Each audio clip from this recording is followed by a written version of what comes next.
Hi everyone, welcome to SpeciaLI. I'm here today with Greg and Gino, the Executive Director of the Woodward Children's Center in Freeport, New York, which serves children with emotional and conduct disorder difficulties. Welcome, Greg. Thanks for being here today. Good morning, Dave. Thanks for having me. Thank you. Tell us a little bit about the school and its programs.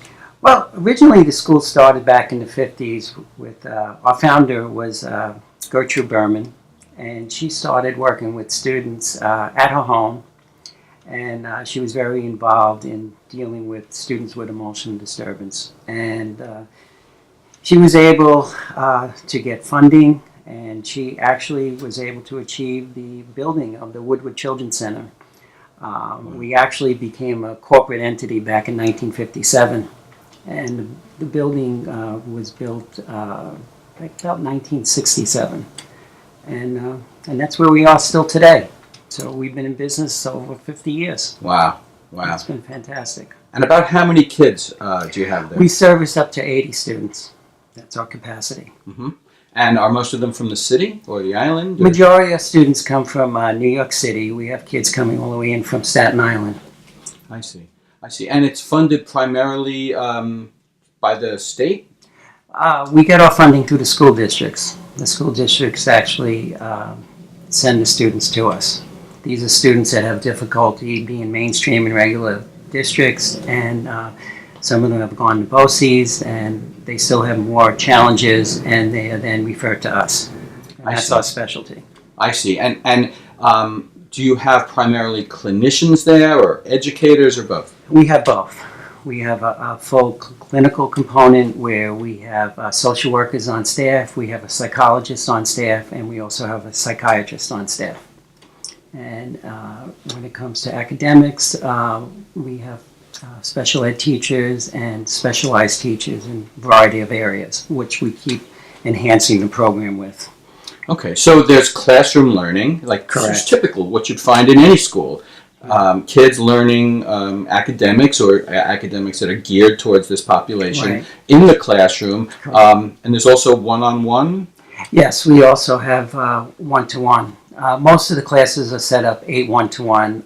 We have 2 classes that are set up 12 one-to-one. But a number of students, if they require one-to-one coverage, the district also provides that service. So literally in some particular classrooms, you might have 4 or 5 adults to 8 students.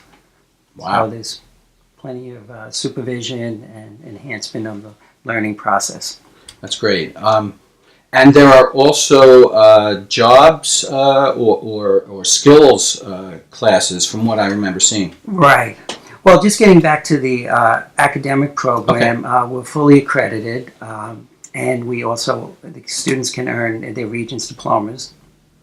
And we have special ed teachers that help them achieve that.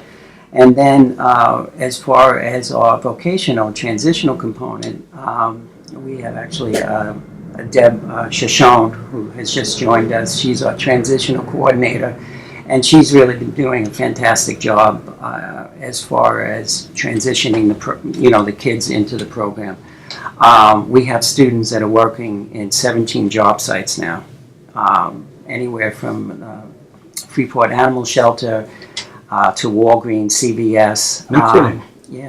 Bakeries, Baldwin Diner, 17 locations where the students are taking what they've learned in their vocational class, taking that knowledge and now expanding it into the work environment, which is a home run. It's the ultimate right. goal. That's what we're after. Right. Absolutely, and so, it's been working real well. We've been getting positive feedback from the business owners and the community. It's been really great. Yeah, well, that's great. So, so you help them both find the job and adapt to it? Correct, right. And they also, through Long Island Cares, we have a small grant.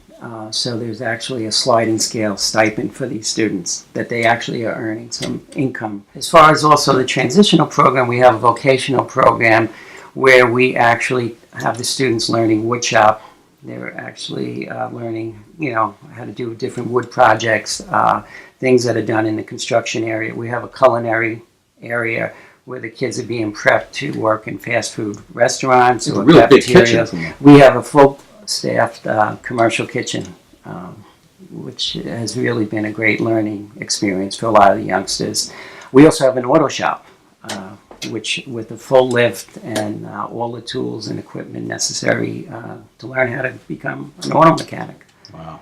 So, and we also have a barber shop where some of the kids are getting certified that they can get their license to go out and cut hair. We have cosmetology. No kidding. We have a full spectrum of learning experience vocationally for our students. Wow, fantastic. Yeah. Fantastic. So the kids get academic learning, Right. they get some job skills, they get connections with the community, with the surrounding community, and they get, I guess, also clinical care. Right, which is the most important. The kids receive 2 or 3 times a week psychotherapy from our clinicians, and those are our social workers, and they follow the students' IEP. Some students come with what they What's call an IEP? It's an individual educated program that's assigned from the school district, and these are the goals that the student comes to us with. And some students have what they call a BIP, which is a behavior intervention program.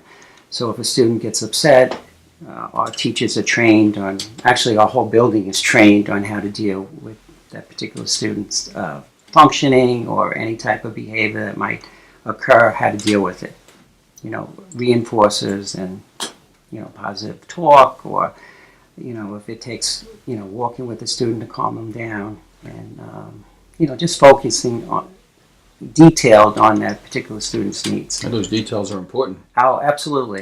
It's And all it's part different of the for different students. What you do for this student might not work with that student. Correct. And it's what this Right. student needs to get by, to just live for the next hour or two. Absolutely. To cope. Right. And that's what we focus on, and that's what we've been very successful with that. Now, I've seen what looks to me to be a really impressive level of technology also. Yes. Smart boards, right? Smart boards, yes. Actually, about 3 years, maybe longer than that, about 5 years ago, Ms. Colucci, who's now our principal, who's really brought so much to our program as far as technology. We were involved with the grant through Long Island Cares also, and with BOCES. And we were able to bring technology into Woodward. And where we have iPads. Every classroom now has, like you just had mentioned, smart boards. Our staff are trained with the use of technology using the smart boards. We just revamped our computer lab. We have state-of-the-art of a computer lab in the building, and the student that comes to Woodward today is getting the top technology that any student could be offered in the regular district. Wow, that's terrific.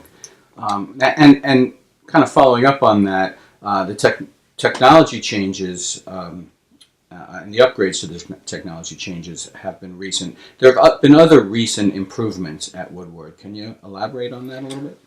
Well, yes, we actually have revamped the entire building. We got a very generous donation from Marchon Eyewear, and they actually gave us all their business furniture through their entire company because they were moving to a different company. And we were able to bring all that new furniture and components to our program, to the building.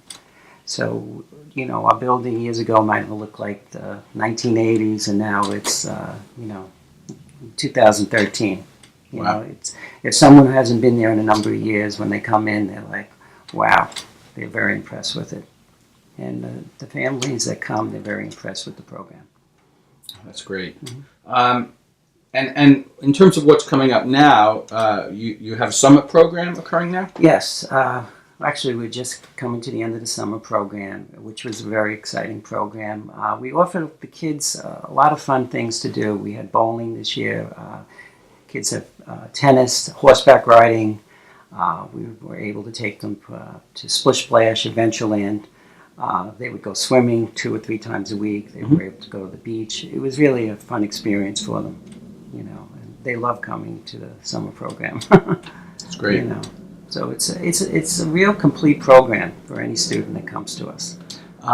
And you meet with parents. You have parents come in Yes. for meetings or a day. Yeah, we actually have something we instituted about a year ago. We have a monthly parent meeting where parents have an opportunity to come, and usually we have a specific topic. It might be nutrition or health or how to deal with a certain issue, and it's been very well attended. We have anywhere between 25 and 30 parents that come for a luncheon. Some of the parents might have a little difficulty getting there because, like I said, we have students coming as far as Staten Island, but we do whatever is possible to get them there. We have transportation from the train station, and we'll bring them to the meeting. And if a parent really can't attend, we offer Skype that they can actually plug into the meeting and ask questions. But it's been very well attended. It's been a positive experience for the parents because they have to know that we care.